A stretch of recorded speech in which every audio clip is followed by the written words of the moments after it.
I'm Matt Gilhooly, and this is The Life Shift, candid conversations about the pivotal moments that change lives forever.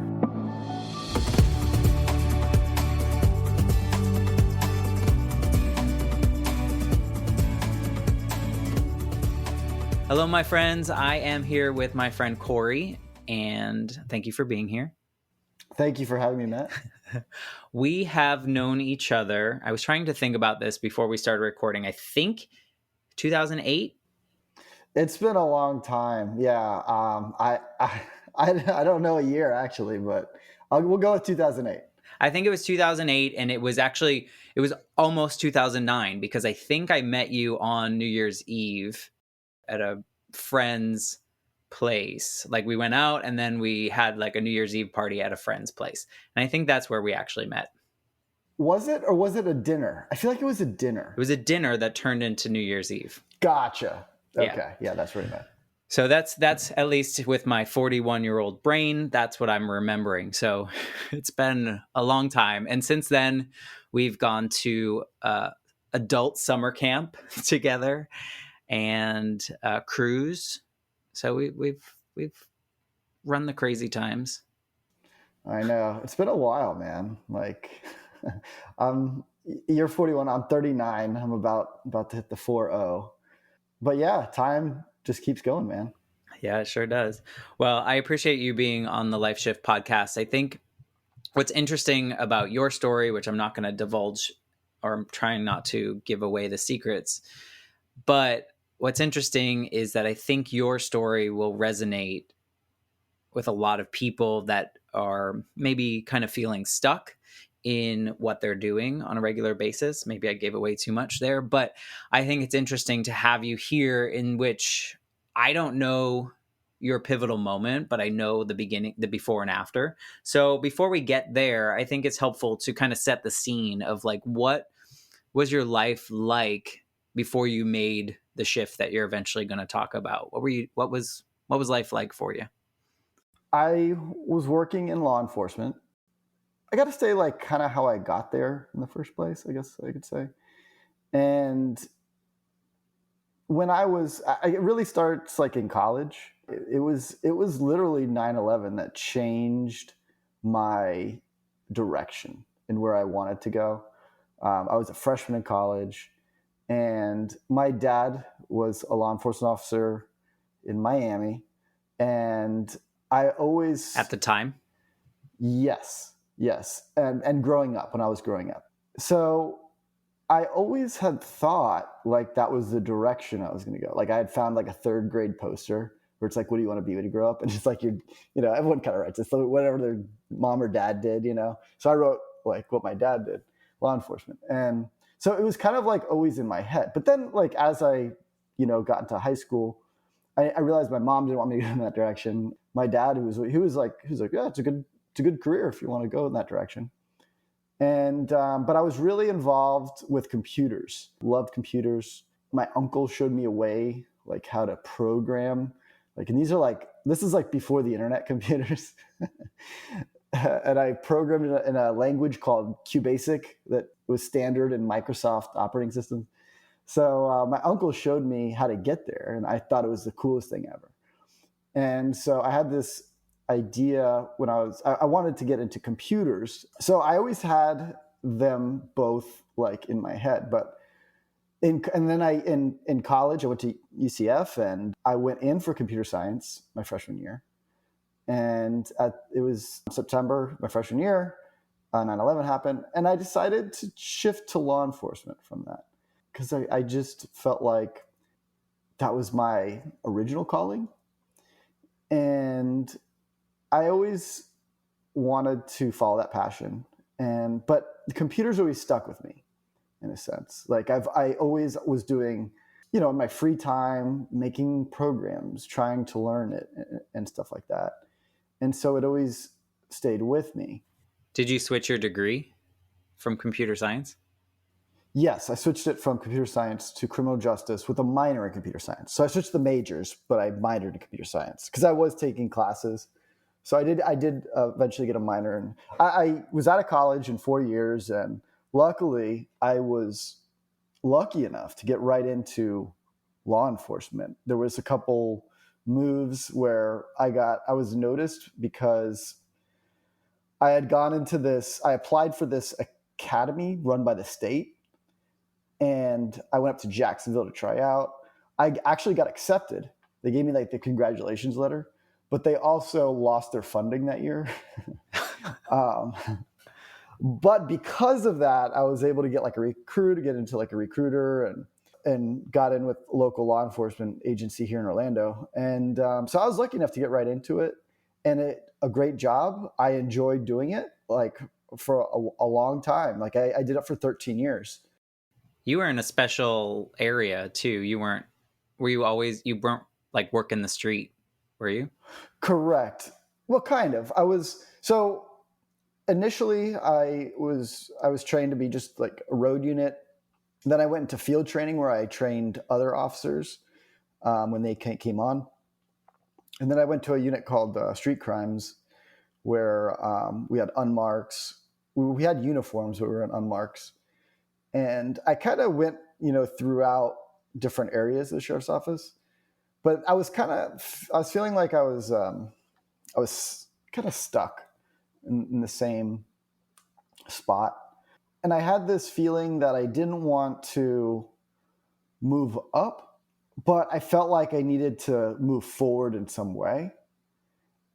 And I didn't know which way that was, whether that would be within law enforcement or not within law enforcement.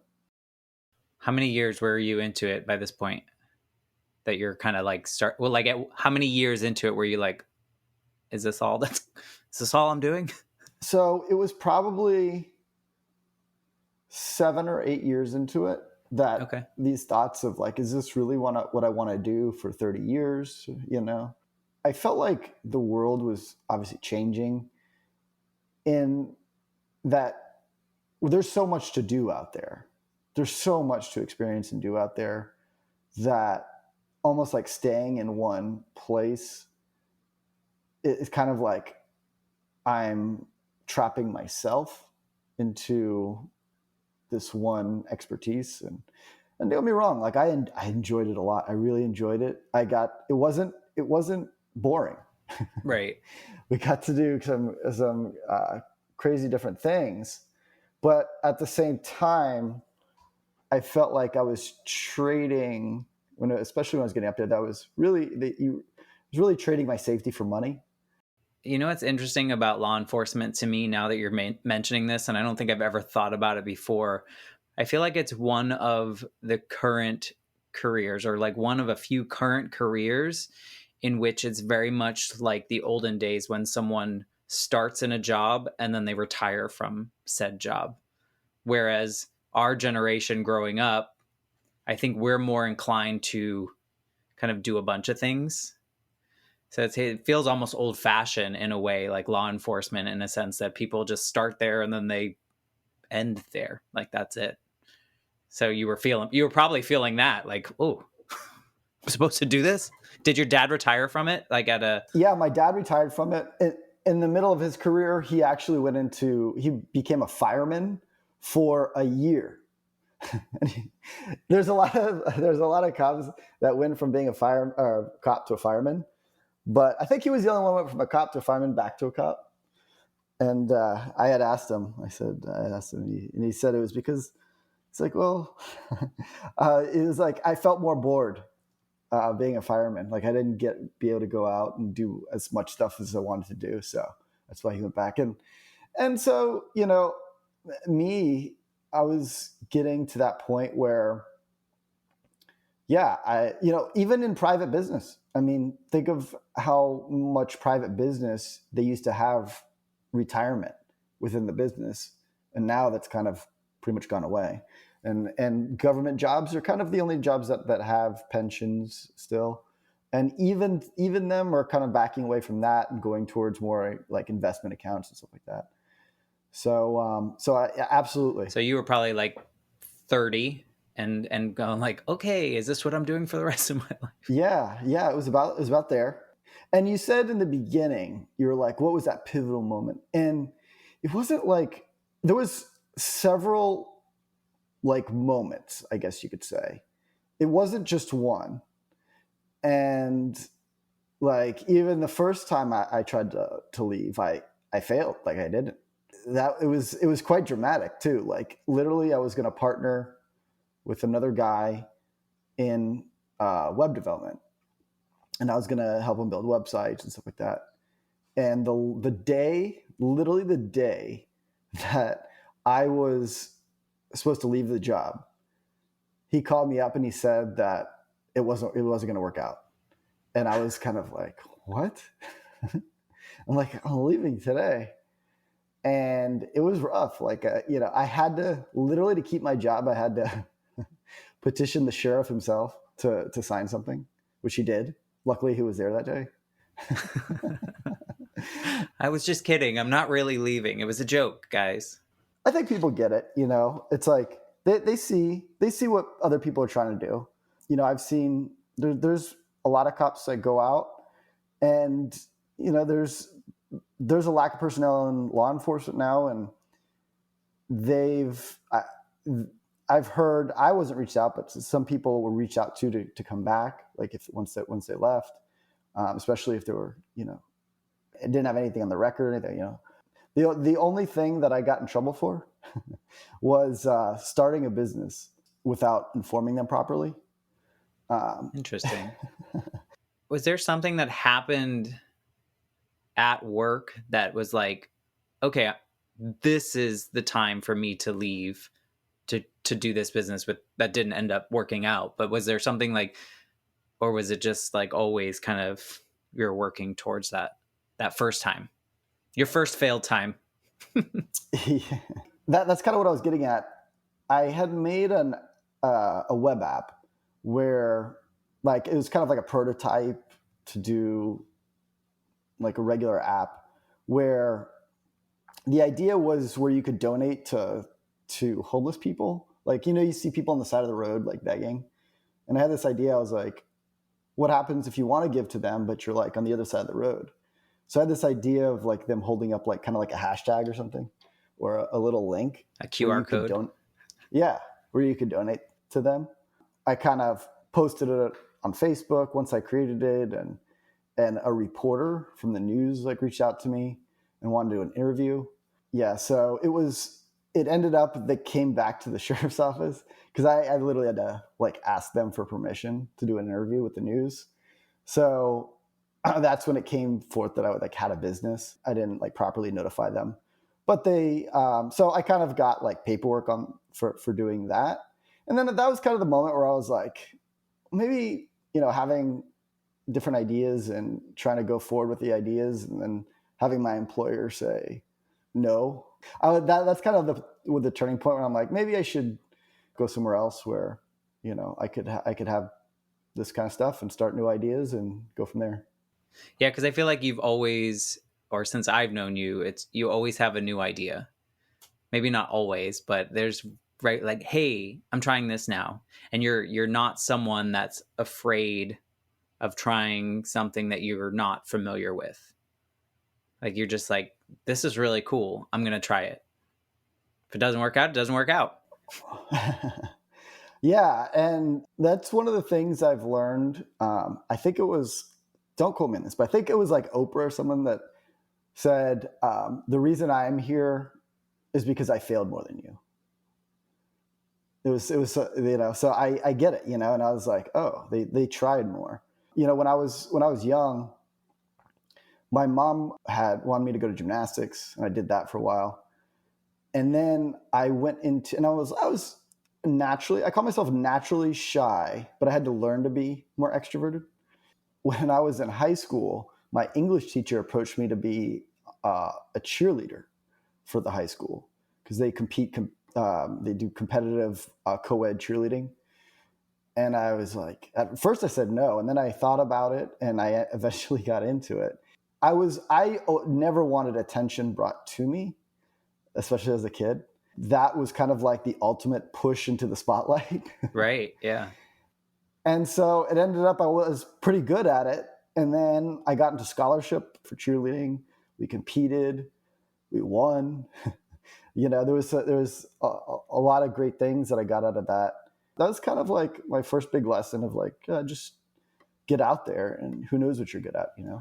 Right. What's interesting about cheerleading, and I can't believe that I actually forgot about that because I feel like it's such a large portion of your like formative years.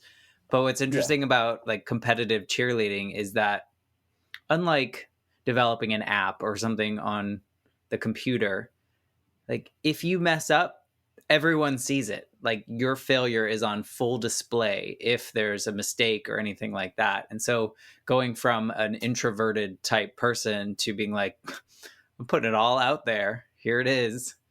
It's a big step. Yeah. One year in college, like I got sick like the day before competition. And the competition is really intense because it's you work pretty much a whole year to get to this point. And if you mess up, you tumble in the rankings. If one person messes up, you tumble in the rankings, and we're trying to win, of course, and then on top of that, it's broadcasted on ESPN. So yeah, it's a lot of pressure. It's the lights are on you, literally. And one year, like it's like a stomach virus, and it was like the day before, and I don't know if it was from like the nerves or from I actually got like something. And I remember my coach coming to see me, and she was like, "Just want to let you know a few things. You're going to be on the floor." Because it's like there's no turning back. And then she reassured me. She's like, you could do it. And I was like, okay. And we actually we actually did a really good job. Like, luckily I didn't mess up. I was on the floor 2 times at the collegiate level, and luckily I did great both times. But it's definitely a lot of life lessons in that. Yeah, I was gonna say, do you think that your experiences in competitive cheerleading helped you, like with your current projects and with wanting to venture out and those kind of things? Do you think it set up some qualities in you that were different from when you were growing up? Yeah, absolutely. Like, because I didn't want to, I kind of want to just walk the path. That was kind of, what I'm supposed to do. That's where I'm going. Like the rest of us? Exactly. Like we all feel it, we feel pressure from from society, from. I think our generation especially. Yeah. Yeah. I think hopefully the newer generations feel a little bit more inclined to kind of follow their passion and do whatever life is intending for them. Whereas when we were growing up, it was like you got to do well here so that you can do well here so that you can get a good job, et cetera, et cetera. Exactly. Yeah. And yeah, it was like that with my parents. They're pretty strict, and they kind of had that set. They were like, you're going to go to college. And I'm like 6, and I'm like, okay, I don't really know what that means, but okay, that was always the path. And I was a good at the time, like kind of like a follower. I was like, okay, I keep my head down, do what I'm supposed to do, and keep going. But yeah, doing in cheerleading, my parents were always very supportive of whatever I did, and that was like a big test because I came home one day and I was like, decided to go into cheerleading. And like, it was kind of like a silence. And then they were both like, okay, that's good. It wasn't a big deal. And they signed off on it and they supported me, and they came to all the competitions, and my other family came out. So I had a lot of support there. So yeah, so to answer your question, after that, I was always kind of thinking, I'm like, does it have to be done this way? Can I go in a different direction? And then I always had to say, like, let's say I couldn't do this. Would I still be successful? After that first trying to get out moment, is that what you're talking about? Yeah. And I remember talking to somebody in college. It was kind of like this conversation. And she said to me, she was like, so far in my life, it's been going pretty well that, I think I could do anything. And I just thought about that, and I'm like, yeah, if you're, I think we sometimes get in our heads and thinking like, oh, this is like the only way I could go. I'm not going to be able to do anything else. But once you really believe that, I think you want to start doing other things or looking out what else is out there, trying new things. I mean, that's how I felt. Well, I've always kind of seen you as like, I mean, if this doesn't work out, so what? You know, like Yeah, there's always something absolutely. else. Yeah. And I don't think that a lot of people feel that way. I think there's a lot of people that, you know, like you, were really into computers and whatever, and now they're like accountants and like still love computers but are too afraid to kind of take that next step. So you mentioned you tried to get out. That was the first time you tried to get out. So Correct. how many times did it take? Because I mean, surprise, you're out. So, of course, not law enforcement anymore, but yeah, so it was 2 times. And the second time was going to be like a dramatic shift. So I was going to do reserve, which I did actually. And the plan was that, because at the end of the day, if you don't have money coming in, hopefully you have money saved, Right. which I did. But also, it's just money that's just leaving. Right. There's no replenishment. It's a free fall almost. It's kind of like you see, it's a free fall. So I tried to mitigate that as much as possible. And I said, what am I good at? What are people willing to pay me to do right now? And so I went into reserves where I could do off-duty work still. There's a certain amount of times that you have to work, volunteer your time to work, but then you could do off-duty work. So then it's not such a free fall. Then I can have it's not like the full amount, but it's still a check coming in. But it still gives me the freedom to do what I want. That was the mentality I had. That was the plan. I was like, oh yeah. It's kind of like a buffer. Correct. Oh, it'll give me so much more time to work on what I want to do and then do this as well. And at first I was going to rely more on doing that, the reserve work, because that, I could get a lot more money that way. But then I kind of stayed there, and I would just work there, and I would kind of find myself in another rut. So it's kind of like I pivoted, and then you kind of get another rut. Then you got to keep then I pivoted again. So I found a friend of mine was working for this company that they worked with software. They created software for law enforcement companies. And he had mentioned it before. And then I had met him again when I was in this position. And he's like, what are you doing now? And I told him, and I was like, with the intention of, running my own business one day. And so he's like, we need somebody like you in our job. And I was like, oh yeah. He's like, yeah. He's like, do you mind if talking to my boss? Because we're a small company. We're only like 10 people, and we need somebody like you who knows law enforcement and software. So I ended up talking to the CEO. They were like this national company that provides software to law enforcement agencies across the country. He hired me on the spot. He's like, because I told him my background, training software, and I used to train law enforcement officers. So he hired me right on the spot in a sales position, though. And it's funny. It's like that was. I realized how much that mattered in starting your own business too, and that was really one of the keys that I was missing to do what I want to do, because I knew how to do it. I knew how to provide the service, but I didn't know sales and marketing. So that was another pivot. So it was kind of like, it's not kind of like this just 90-degree turn. It's like kind of like, okay, let's go in this direction. And you go in a slightly different, and then pivot again, and then Little pivot steps. Again. Yeah, you were taking your steps to get to that eventual level that you want to be on. Correct. Yeah. And it was great. It was super valuable. I learned sales. Like my boss, he was in sales for years. And he told me all the lingo and stuff, which is important. That's important because I think words kind of help you see it and stuff. Like a lead versus a prospect versus a client. That was all new to me when I came in. I was in public, I wasn't in private. So now I was in this, private realm.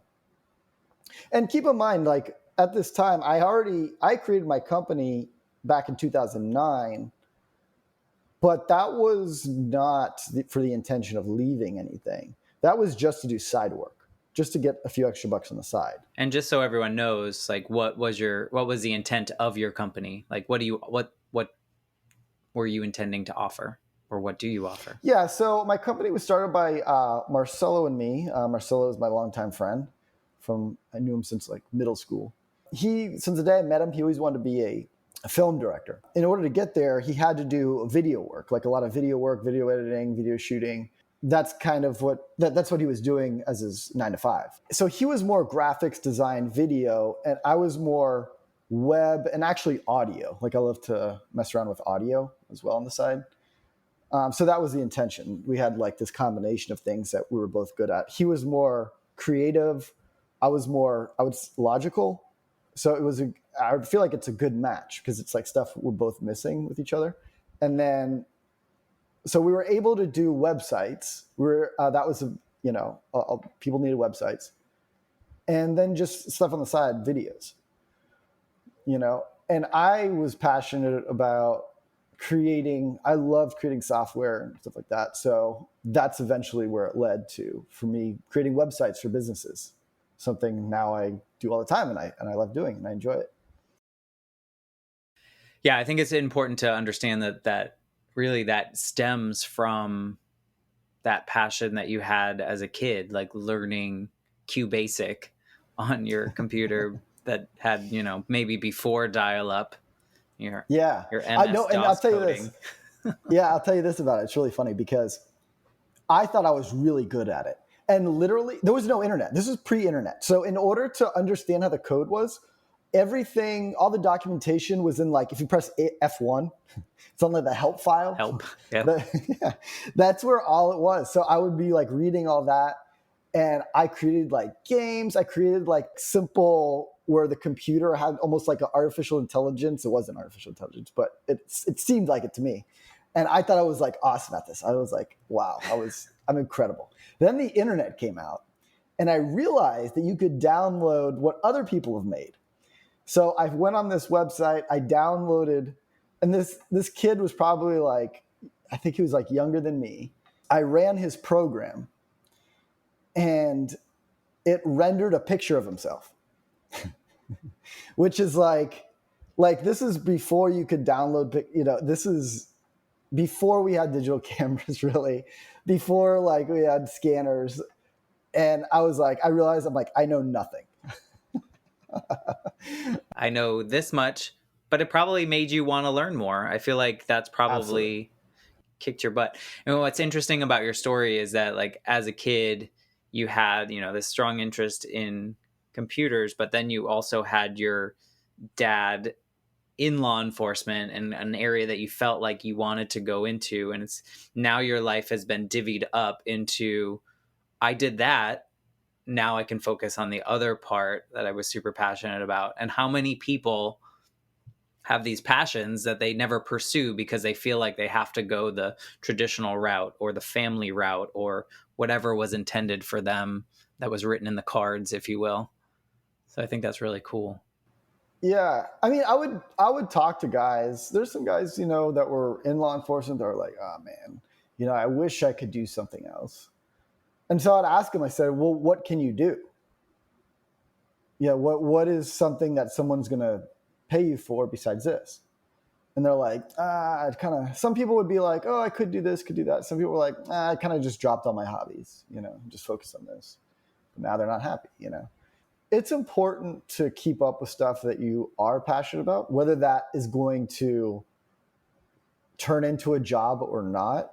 I feel like now, like I have hobbies now that I do that I don't want to get paid for. Because you don't want to hate them. Well, yeah, I mean, and some could turn out that way. But some, like what I do now, building websites for businesses in a sense, where I could do it all day long and I don't hate it. It's just, I enjoy it. What makes you want to pursue that over the other hobbies that you enjoy just as much? Like why web development? A couple things. First, I feel like it's valued in this day and age. And so people will pay for it. That's one. And it's something that I'm passionate about. Like, for example, nowadays I do improv. It's hard to make money in that. Yeah. I mean, I like doing it just to like get away from things, but do I want to be an actor? No. I just enjoy doing it without having that. Because there's some things I talk with this about my friend all the time where, he teaches improv, and he's like, if somebody were to pay me for this, I don't know if I'd like it so much. There's always that balance, and you never know kind of sometimes until it actually happens. Do you think that you enjoy what you're doing more now because of the experience you had as a law enforcement officer? Yes. Do you think like having to go through that and realizing like, I don't know if I want to do this for the rest of my life makes you like what you do now even more? Yes. I never liked the idea as an adult of telling another adult, like requesting for time off, asking for permission. Like, I feel like I'm like, can we be over that already? Like, hey, I'm sick today. I'm just not coming in. Right. Like, Why are you oh, sick? you have to do a request. No, they didn't ask why. Like, they didn't ask why. You could literally say that and they'll be like, okay, then everybody would be cool with it. But the form is called a request. You know what I mean? And it's just kind of like these undertones of, we are controlling your life in a way. I never liked that. I never liked the idea of having to give away all my freedom for a little bit of money. I felt like it's a bad like time. Yeah. I'm only laughing or giggling over here because that was literally your job, was policing other people, and you yourself felt like you were being policed. Yeah, in a sense. I mean, but aren't we all kind of like connected to our jobs in that way? Like we kind of have to show up for work. So I never felt like that trapped feeling.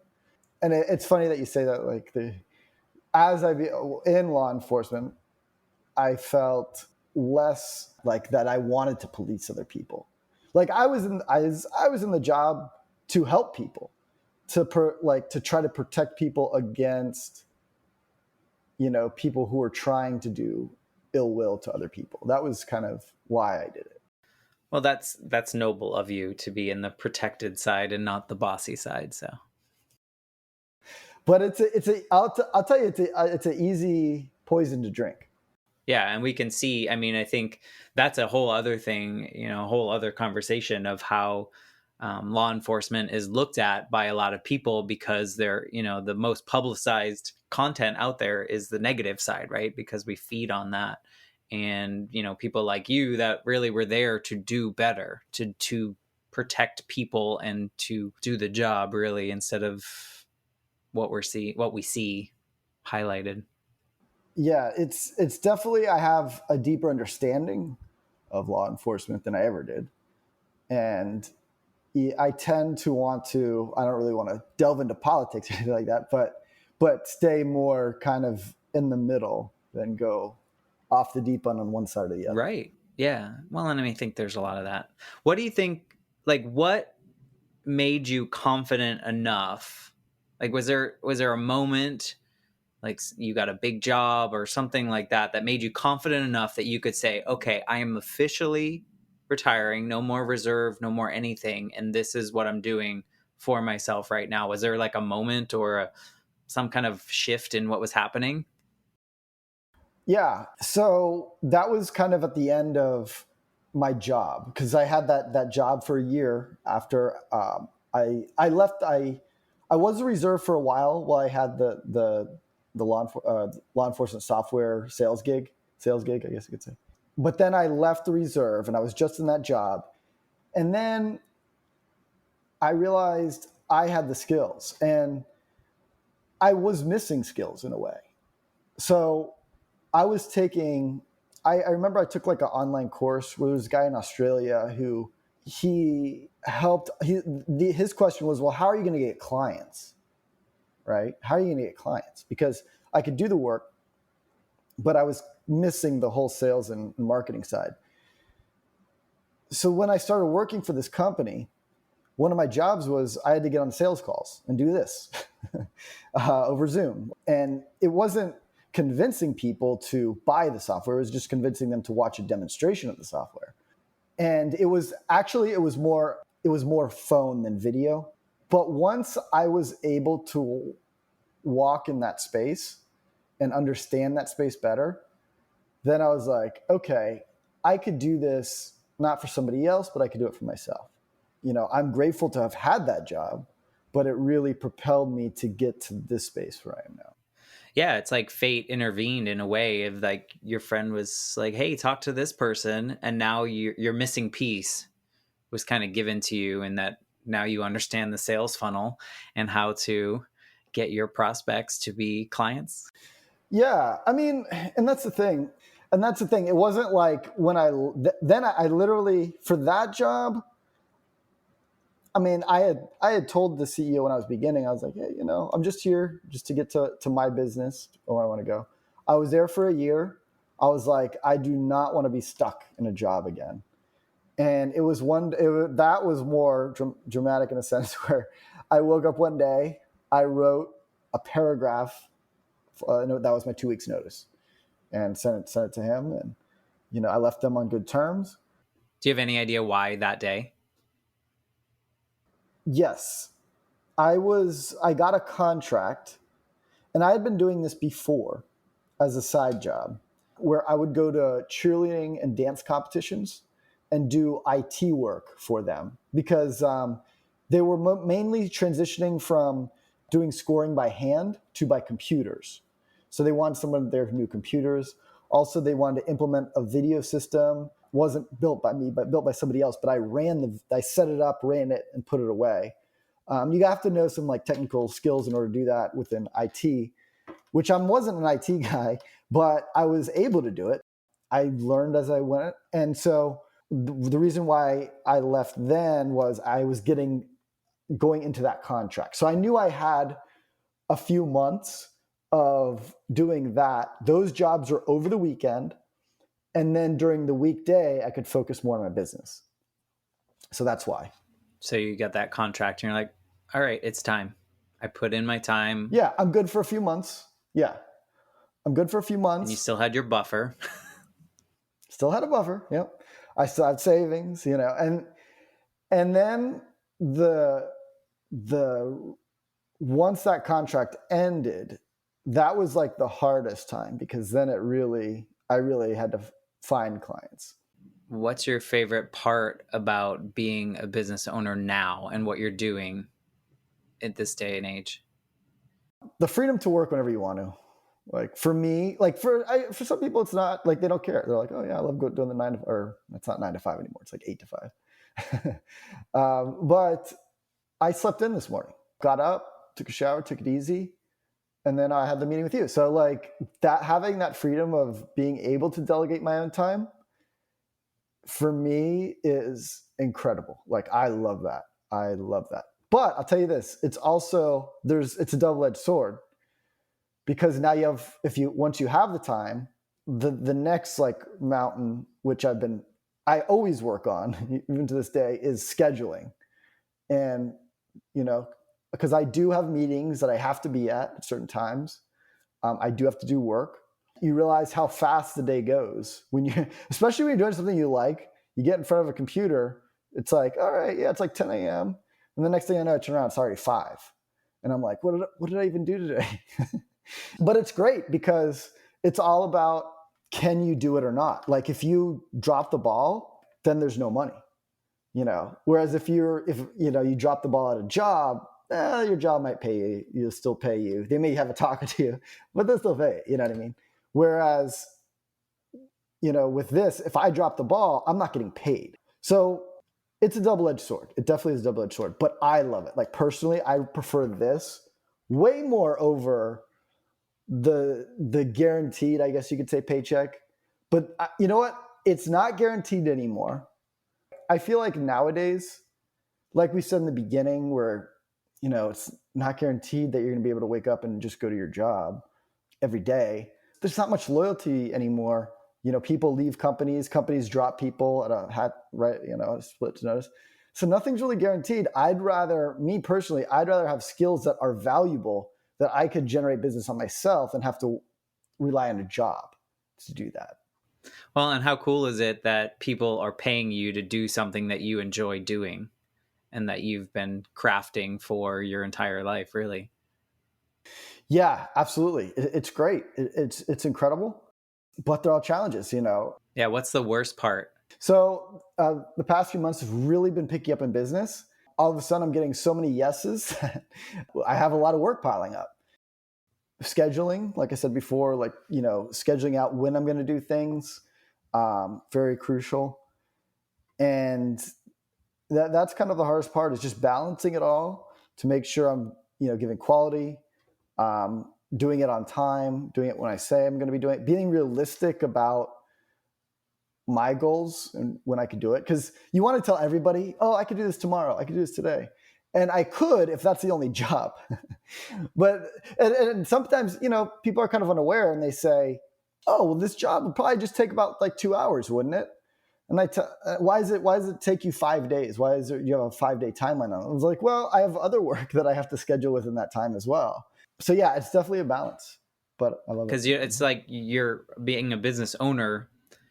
Your only job is not just creating, right? You have to do all these other things that are not developing the websites and those kind of things. You actually have to be responsible with your time and get new clients and pay the bills and those kind of things. All the unfun things. Yeah. And actually, most recently, you remember my sister, right? Yeah. Yeah. So I hired her part-time to help me with project management and stuff right now. Yeah. So. And I think that's important too, knowing what you are willing to do and knowing what you need to outsource to other people so that you can focus on the things that you like to do. I will finish this conversation with one last question. And I think it's helpful to people that are kind of in a job that they don't necessarily love. They can do it. It's fine. They're what you were. Like, why am I having to tell someone I'm sick and get approval to do that? But they have this passion project that they're always working on the side. And that's a thing. Do you have any advice to them as someone that was able to take something that they've always been passionate about to turn into a business? Yeah, I mean, it takes time. If you want to go the business route, like you want to create your own business, definitely make sure that there's enough volume in business out there on that topic or whatever, you're looking to do. Take classes. Online classes are even great. You don't have to, it depends, of course, on the field, but just taking an online class, paying for an online class and learning that, being skillful at that, and making a plan, really making a plan to how you're going to do it, saving money, always have, money saved on the side, just in case it doesn't work out. And there's nothing wrong with trying and failing too. Like I want to make sure I kind of put that, like, there's nothing wrong with leaving or taking a break from a job, especially if you're in high demand now anyway. If people are going to hire you and, you could go, oh, I can get another job tomorrow with this company or whatever. Cool. And then you want to experiment, just make sure you're secure in a way. I'm more cautious, I'd say, than most. And I feel now I'm more secure just having a way to generate money without an employer. And also there's a lot of other things that people don't think about, like, healthcare. There's so many options out there. Just kind of don't ask the question.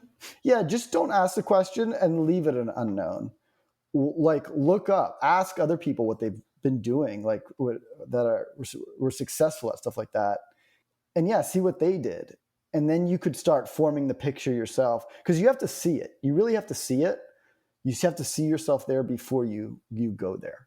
I feel like there's like two parts of that. There's the do your homework, do the planning, figure out what the steps are versus like, this is the end goal. Like, you got to get there. You got to figure out those steps, right? So there's that piece. And then I feel like your other piece of advice is like, just try just do something. And if it doesn't work, iterate, try it a different way, get to the point in which something works for you that's within your space, right? That is valuable to others and obviously to yourself. Yeah, and make sure you're in a good position too, and like Like you know financially? you in your head, I guess you could say. Okay.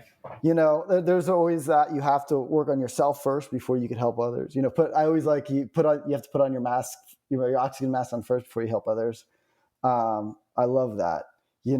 Make sure you have you taken care of and squared away, because without you're not going to be able to help other people. Are you more of a shoot for the stars, or are you more of a realistic goal setter? I feel like I'm a balance. My business partner now, he really likes to shoot. When I met him, he was like, shoot for the stars. And I was more conservative, but then I've been more open to doing much more aggressive moves now, taking more risks now and seeing if it works out.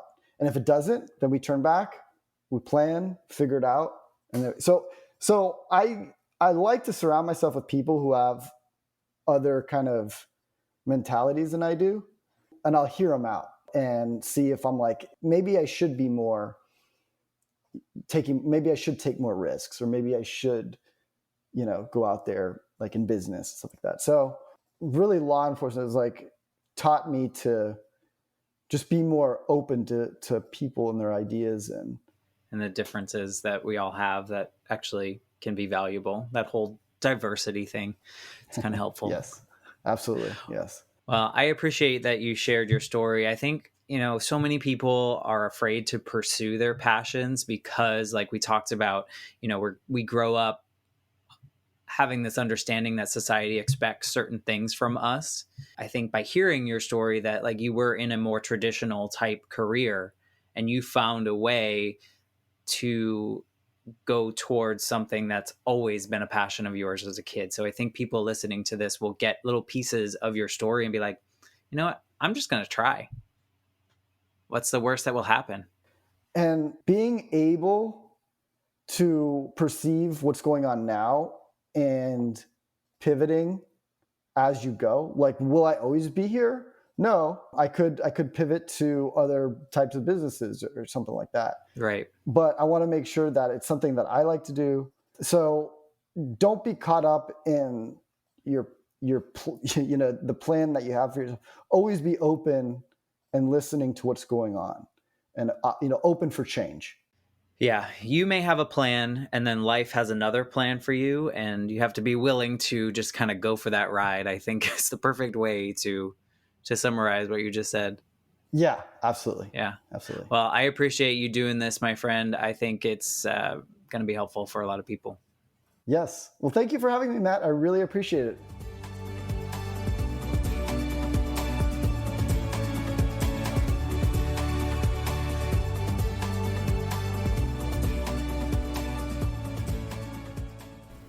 I'm Matt Gilhooly, and this is The Life Shift, candid conversations about the pivotal moments that change lives forever. Please subscribe to the show on Apple Podcasts, Spotify, or wherever you listen to your favorite podcasts. For more information about how you can support the Life Shift podcast, please visit www.thelifeshiftpodcast.com. See you next time.